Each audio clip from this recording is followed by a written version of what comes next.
Assalamualaikum warahmatullahi wabarakatuh. Selamat bertemu kembali dalam diskusi kebangsaan kali ini, pemirsa. Kita akan membahas berbagai isu yang viral dan menarik yang berkembang di masyarakat. Kali ini kita bertemu kembali Pak Maijen Purnawirawan Tritamtomo. Selamat datang Pak. Assalamualaikum.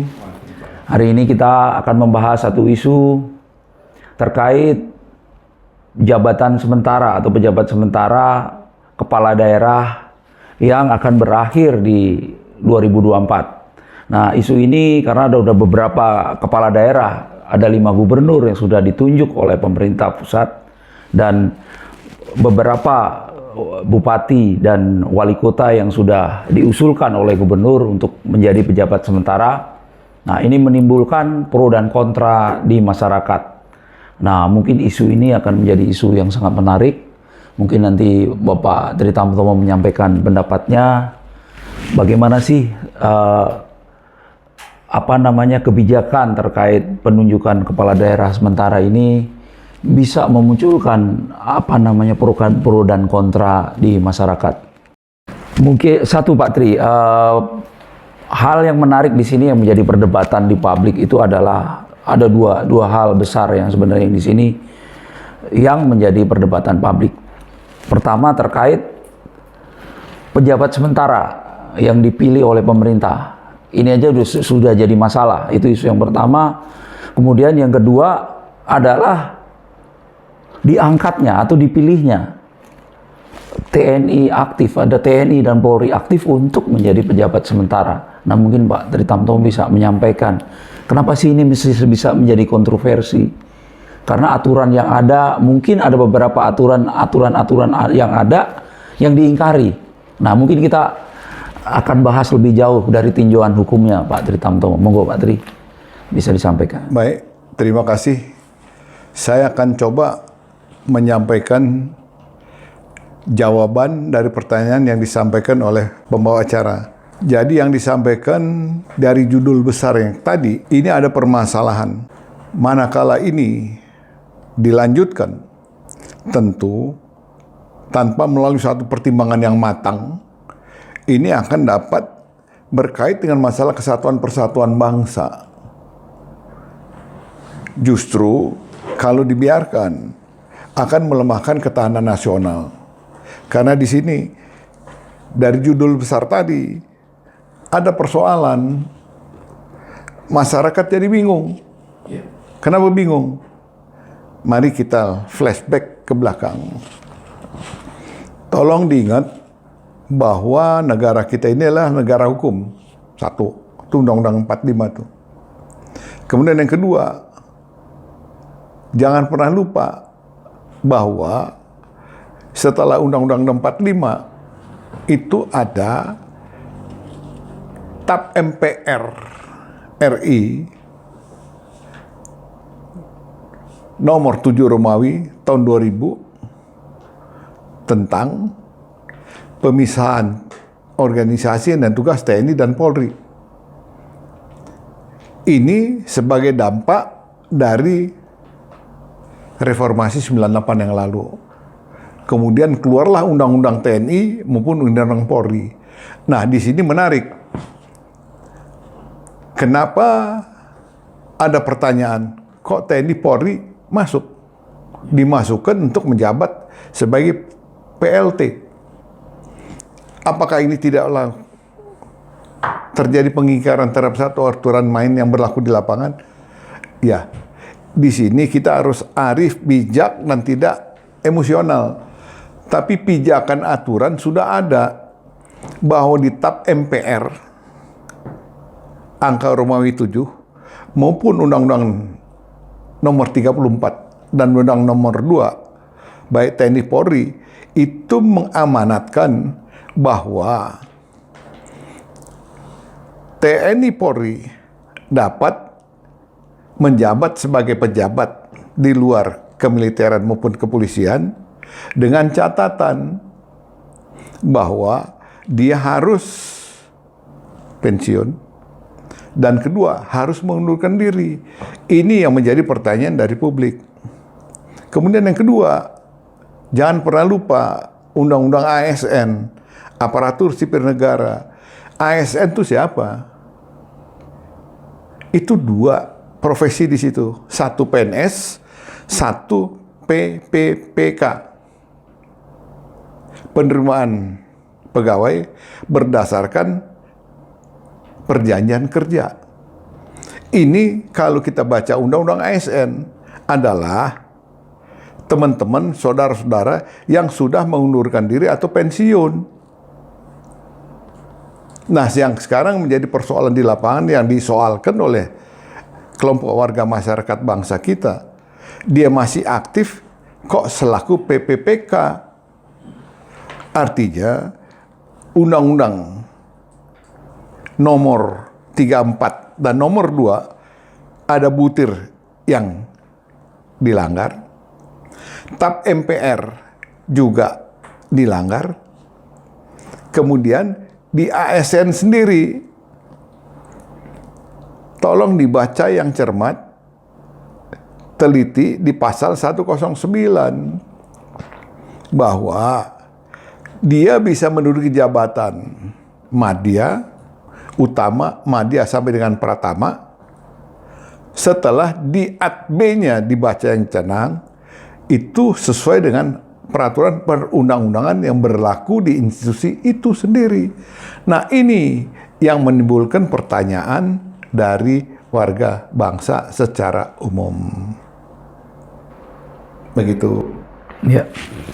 Terus kalau ada banyak aturan yang diingkari, Pak ya, Pak Tri, tapi dibilang kan di banyak aturan yang diingkari di sini ya. Nah, ini ada dari Menko Polhukam sendiri, Pak Mahfud MD, itu menyatakan tidak ada aturan yang dilanggar. Bahkan ada keputusan MK yang terkait jabatan ini, itu tidak ada yang dilanggar. Nah, mungkin persoalan di mana sih sebenarnya? Kalau misalnya Menko Polhukam bilang ini tidak ada yang dilanggar, tetapi ternyata banyak aturan yang diingkari gitu, Pak. Mungkin apakah ini bentuk diskresi atau memang pelaksanaan yang berbeda dengan aturan yang berlaku, Pak? Jadi begini, penyampaian yang disampaikan oleh Menteri, saya tidak mengoreksi. Saya tidak mengoreksi, itu sah-sah saja disampaikan oleh beliaunya selaku pejabat negara. Namun demikian, kalau disampaikan tidak ada aturan-peraturan perundang-undangan ini ditubruk, ini tolong mari kita lihat dari Undang-Undang Nomor 12 Tahun 2011 tentang hierarki peraturan perundang-undangan. Mulai pasal 5 sampai dengan pasal 9.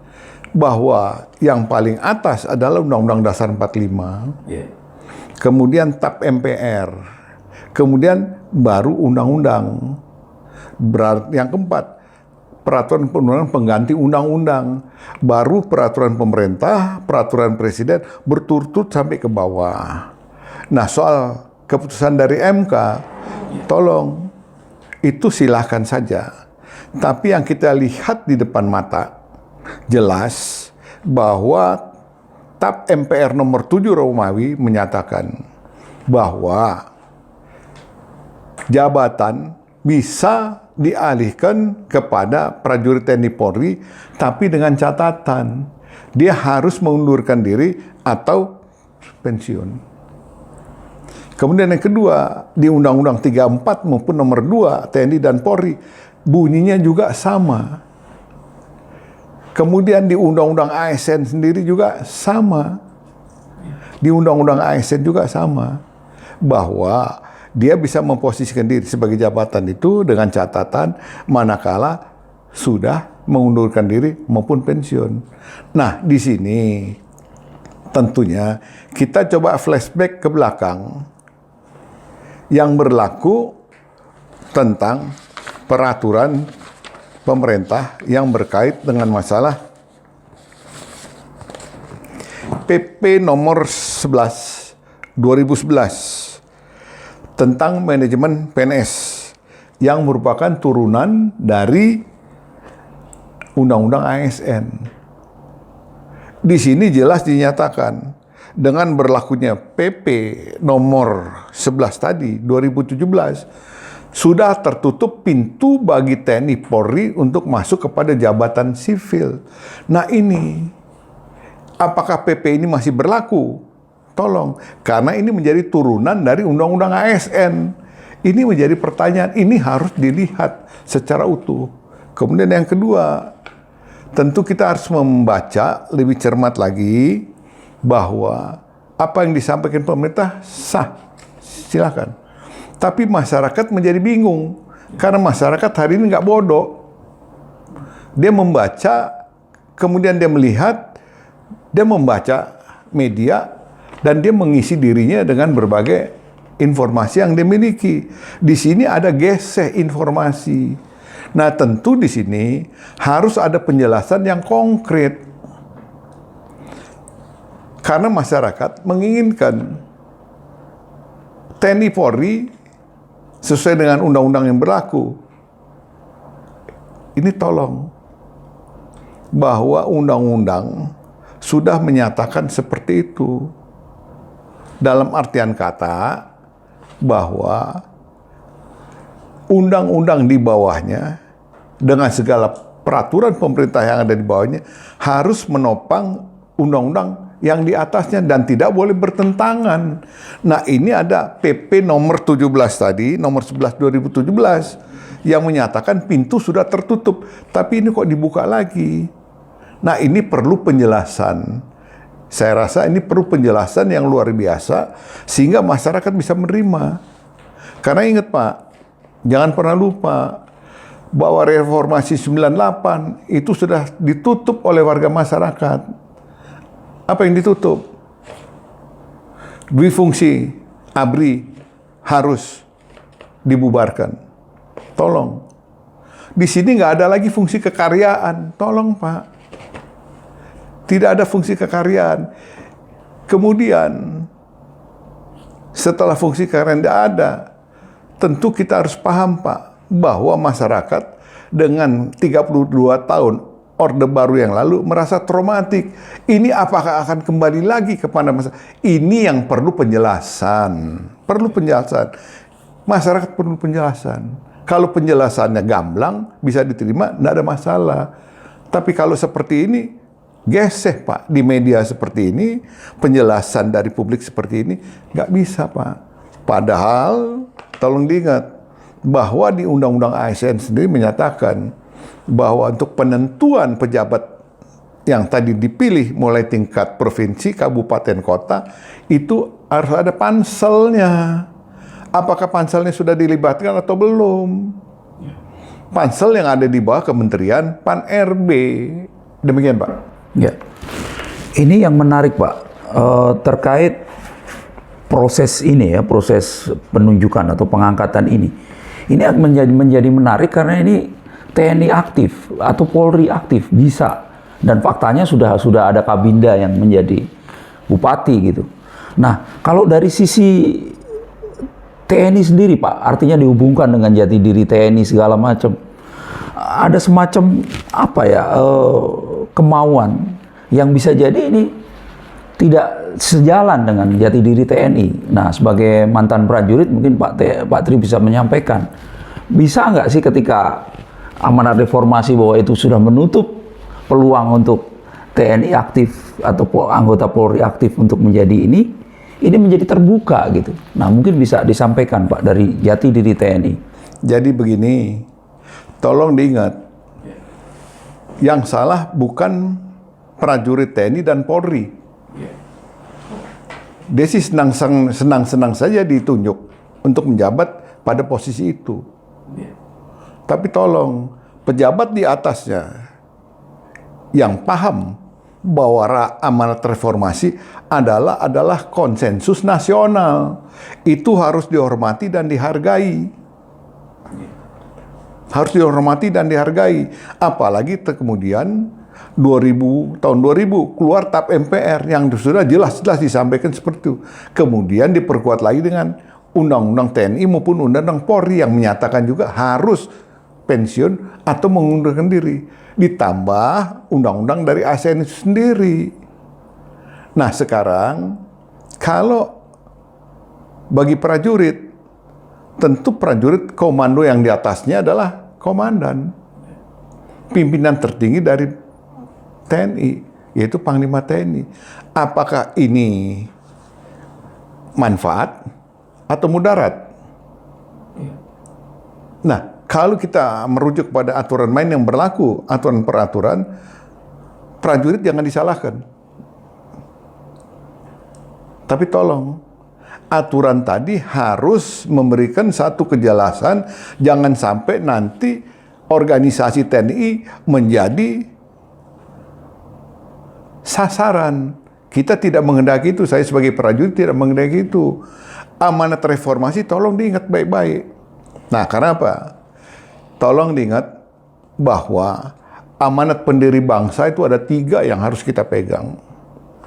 Yang pertama, bagaimana Pak Karno sebagai Presiden pertama Republik Indonesia pada tahun 1 Juni 1945 menyatakan jelas dan gamblang, negara itu akan bangun manakala 3 lapangan dikuasai. Bicara 3 lapangan berarti kan aspek politik, aspek ekonomi, aspek militer. Jadi jangan dicampur baurkan, militer ngurus politik, politik ngurus militer, ekonom ngurus militer. Ini fungsional pada tugas bidangnya masing-masing. Ini sinyal disampaikan oleh Pak Karno 1 Juni 45. Kemudian tolong yang kedua, bagaimana ini disampaikan oleh Bapak Sudirman tahun 46 belum menyampaikan jati diri TNI. Dia tentara rakyat, tentara pejuang, tentara nasional. Dia bahagian dari perangkat kenegaraan. Tapi manakala ada hal-hal yang kurang pas, di sini diminta juga TNI memberikan saran, pandangan, pendapat. Apakah yang diberikan ini sudah sesuai aturan atau belum? Apakah akan menabrak aturan atau tidak? Jadi kondisi ini sebagai pertimbangan yang harus disampaikan oleh pimpinan TNI itu sendiri kepada kementerian yang membawahi, yang mengkoordinir itu semuanya. Nggak salah, prajurit nggak ada yang salah. Nggak ada yang salah. Tapi saya nggak mau organisasi TNI Polri menjadi korban karena salah tunjuk. Jangan, kasihan. TNI Polri sudah mati sekarang. Nah, tinggal para pemimpin ini secara arif bijak duduk bersama untuk kembali menyatakan apakah pas atau tidak. Yang jelas tolong, amanat reformasi 98 jangan dikangkangin. Itu sudah jelas bahwa fungsi TNI waktu itu ABRI harus dibubarkan. Itu keinginan masyarakat nasional. Nah ini, jangan traumatik itu seolah akan bangkit kembali. Nah ini harus hati-hati. Apa yang disampaikan Menteri nggak salah.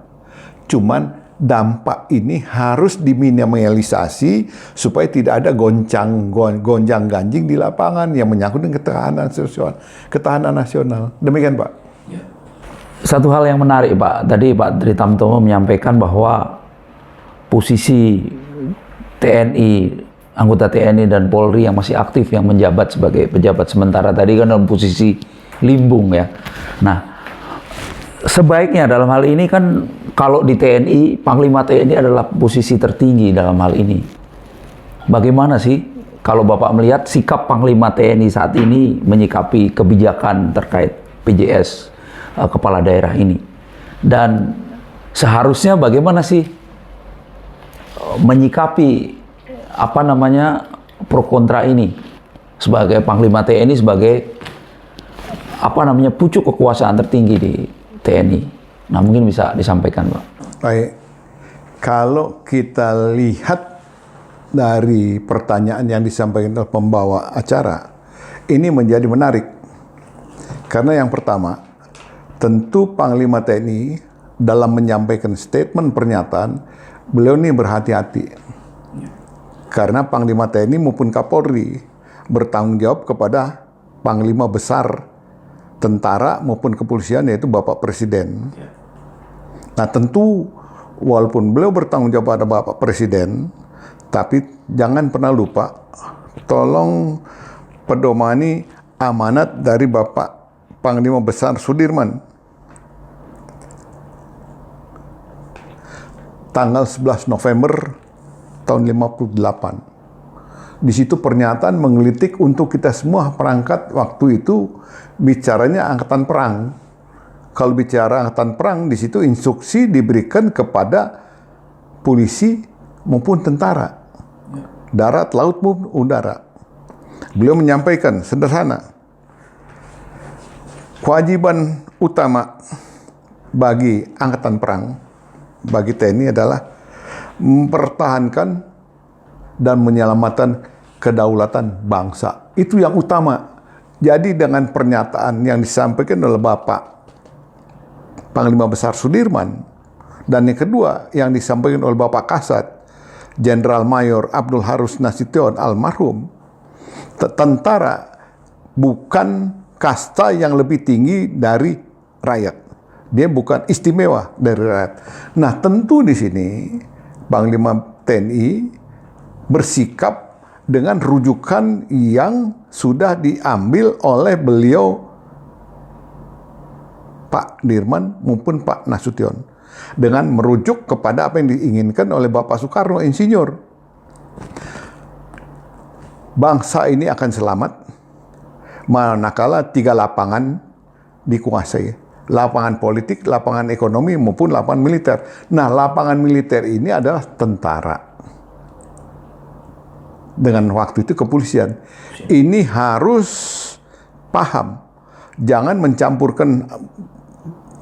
baurkan antara kepentingan militer, kepentingan politik, maupun kepentingan ekonomi. Tadi di awal saya sudah sampaikan, kasihan organisasi TNI, kasihan organisasi kepolisian. Tupoknya di pasal 7 TNI sudah jelas. Tupoknya di kepolisian pasal 13, 14, 15 sudah jelas. Fokuskan saja mereka pada tugas pokok yang ada di undang-undang. Ini akan selamat negara. Ini amanat Pak Karno sudah jelas, amanat Bapak Sudirman sudah jelas, kemudian Bapak Abdul Harus Nasution sudah jelas. Nah, yang kita harapkan, mohon kepada Bapak Panglima TNI, arif bijak untuk menyampaikan ini yang terbaik bagi keselamatan bangsa dan negara menjadi utama kepada Panglima Besar. Karena diingat, di dalam Undang-Undang ASN, Presiden adalah selaku pembina administratif manajemen tertinggi di Republik ini. Pasti beliau akan menerima dengan apa yang disampaikan. Ini demi kepentingan nasional, demi kepentingan bangsa. Demikian, Pak. Ini bicara masalah manfaat dan mudorot, Pak, ya. Tadi Pak Tri menyampaikan bahwa ada risiko-risiko terkait kalau ini dipaksakan, ya, dalam tanda petik ini dipaksakan. Nah, mungkin bisa disampaikan, Pak Tri, berdasarkan alur kita tarik sejarah ke belakang. Ini kan sebenarnya kan salah satu bentuk desentralisasi, semuanya terpusat gitu. Nah, mungkin Bapak Tri Tamtomo bisa sampaikan berdasarkan urutan sejarah. Dulu kan pernah di fungsi ini dijalankan, terus dihapus, terus muncul lagi desentralisasi sehingga ada perlawanan. Mungkin salah satunya kalau boleh saya sebut PRRI, itu kan bagian dari ekses dari sentralisasi itu, Pak. Mungkin bisa dijelaskan dari alur sejarah, Pak. Jadi begini, kita berharap pengambil keputusan di atas harus memberikan satu pertimbangan sebelum keputusan itu diluncurkan. Dari aspek sejarah, kita berangkat dari tahun 45 sampai dengan 65. Banyak riak-riak yang terjadi di Republik ini karena masalah politik kenegara yang tidak sesuai dengan apa yang dikehendaki oleh daerah-daerah. Kita flashback seperti itu. Ini sebagai peringat. Kemudian yang kedua, mari kita lihat pada tahun 1965 waktu terjadi Gestok, gerakan September-Oktober. TNI, ABRI, Angkatan Darat tersusupi. Angkatan lain juga ada yang tersusupi. Kemudian terjadi peristiwa itu. Kalau ABRI semuanya loyal kepada apa yang terjadi pada saat itu, pada pemerintah yang tidak memberi satu kejelasan yang tegas, habis republik ini. Tapi waktu itu ABRI dengan Angkatan Darat bersikap bahwa ini adalah kontra revolusioner, harus diperbaiki tatanan yang ada. Nah, yang ketiga, mari kita lihat pada reformasi 98, pada saat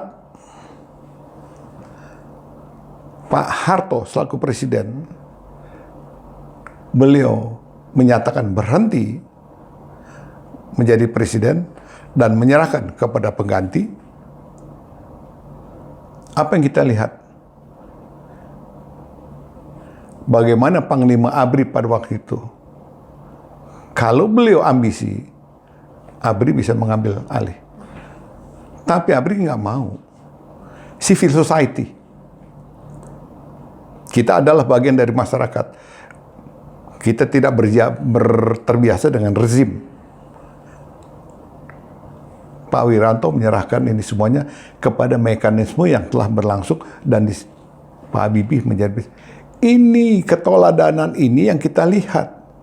Nah, tentunya berangkat dari era ke era tadi, di sini dibutuhkan satu kearifan, tidak emosional.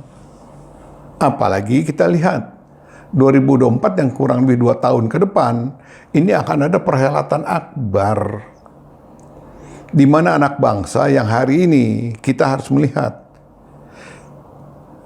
dampak perkembangan lingkungan strategik, apalagi dengan perkembangan di Ukraina dengan Rusia, ini membawa dampak di dalam kehidupan masyarakat yang memberikan satu kesulitan masalah ekonomi dan lain sebagainya.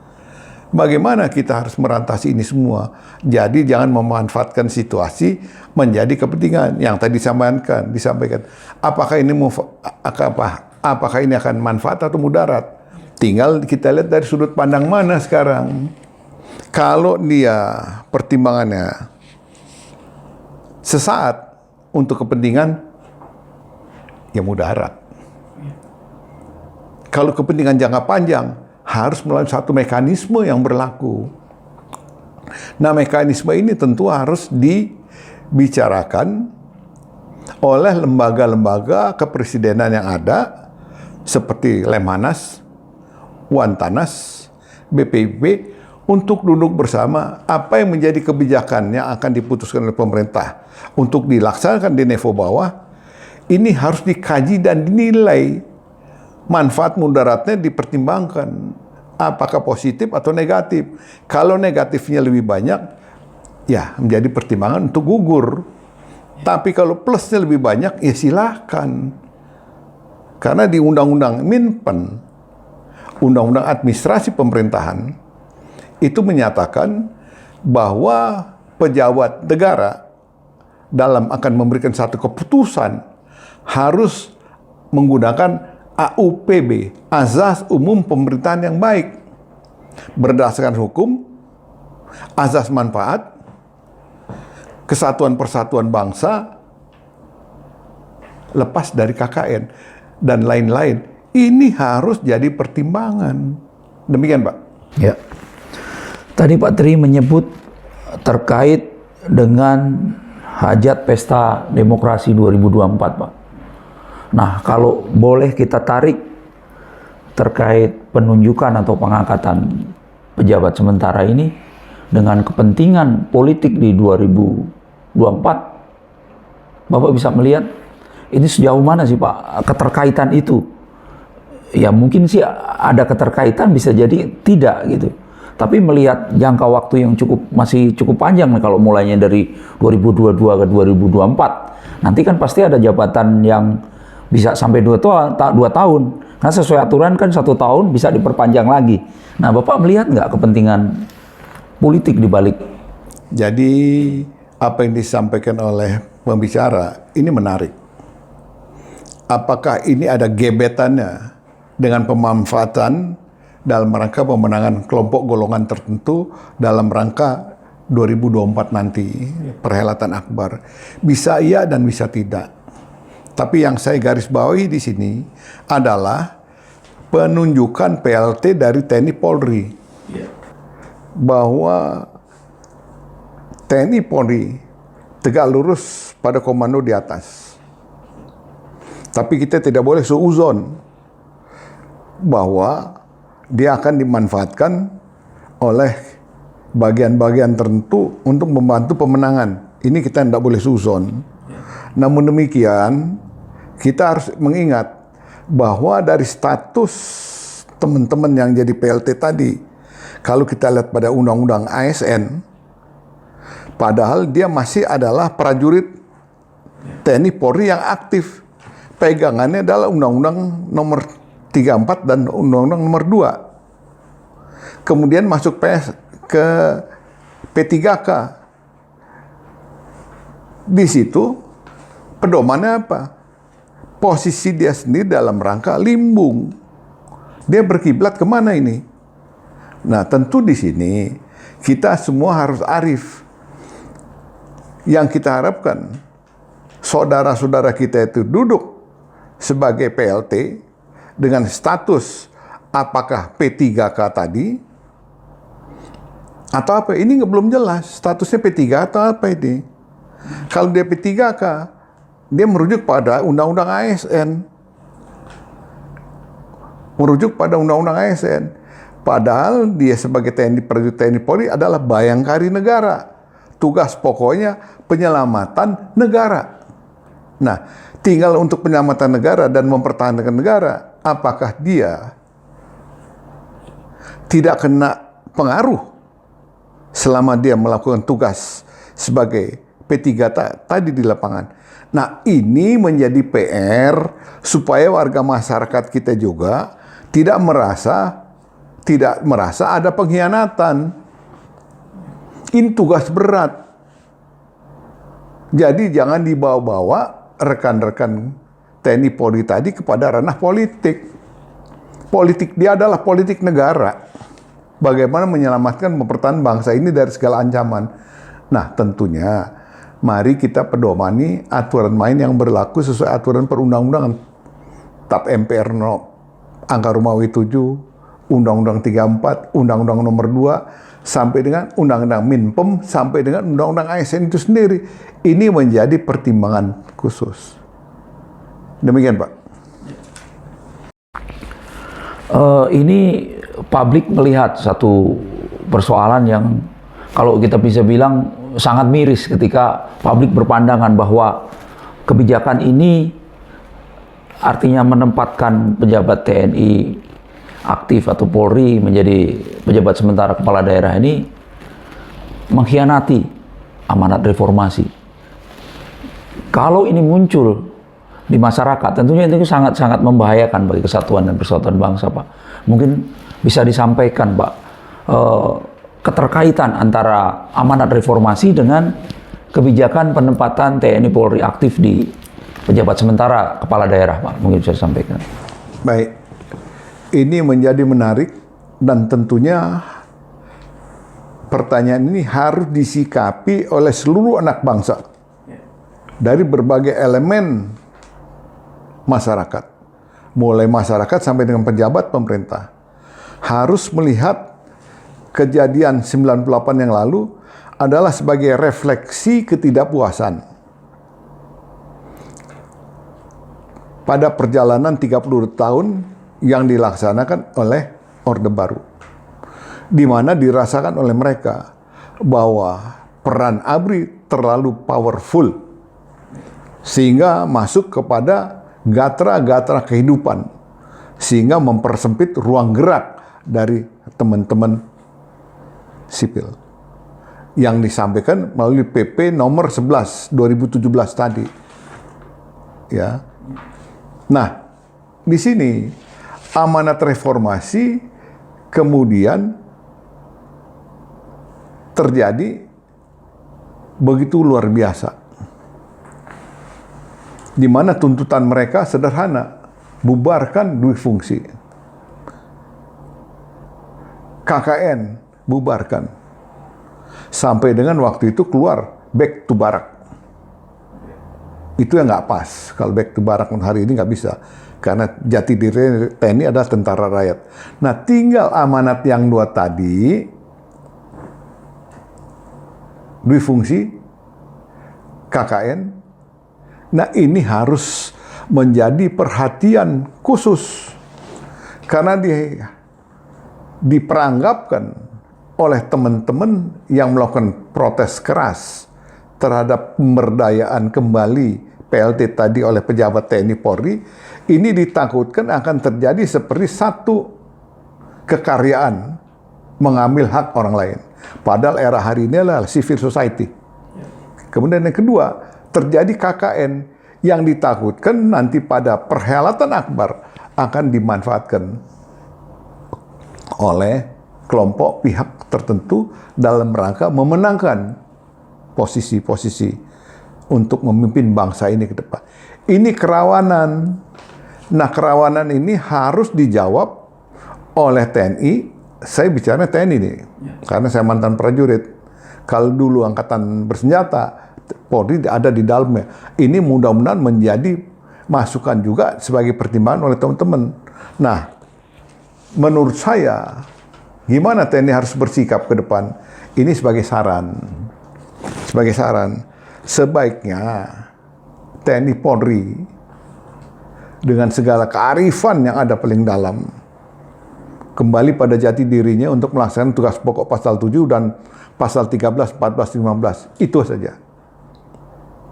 Kemudian yang kedua, kementerian lembaga yang mengkritisi kebijakan yang diambil pemerintah seperti Lemhanas, Wantanas maupun BPP, ini harus duduk bersama untuk memberikan masukan dari satu kebijakan yang akan diambil buat satu kebijakan. Duduk bersama dengan kementerian lembaga instansi lain yang terkait untuk membuat satu kesimpulan kecil apakah ini manfaat atau mudarat. Kalau mudarat, kita takutkan akan ada gejolak. Nah, gejolak ini sudah ekonomi sulit, masyarakatnya lapangan kerja terbatas, dapur nggak ngebul, ini akan terbalik-balik situasinya. Ini harus dijaga oleh seluruh perangkat bangsa. Ingat, ketahanan nasional bisa mantap kalau seluruh elemen bangsa bersatu padu. Demikian, Pak. Pemirsa, akhirnya kita berada di ujung acara diskusi kebangsaan hari ini. Satu isu menarik telah kita bahas tadi Pak Triad, terkait pejabat sementara yang ditunjuk diangkat dari kalangan anggota TNI maupun Polri yang aktif. Beberapa poin penting yang bisa kita ambil di sini terkait pro kontra yang ada menyikapi isu sensitif tadi adalah sebagai anak bangsa untuk menjaga persatuan dan kesatuan kita semua untuk bisa menyikapi isu ini secara arif dan bijaksana agar jangan sampai ada anasir-anasir dengan kepentingan tertentu yang memanfaatkan keadaan sehingga itu akan membahayakan persatuan dan kesatuan bangsa. Kembali lagi, sebagai bagian dari anak bangsa, kita menyampaikan atau sebagai pengingat bahwa jangan pernah mengkhianati amanat reformasi yang telah menjadi kesepakatan kita bersama. Terima kasih Pak Tritantomo. Diskusi hari ini kembali lagi semuanya adalah hak dari pemirsa untuk menyikapi setiap isu yang kami diskusikan di diskusi kebangsaan. Terima kasih. Assalamualaikum warahmatullahi wabarakatuh.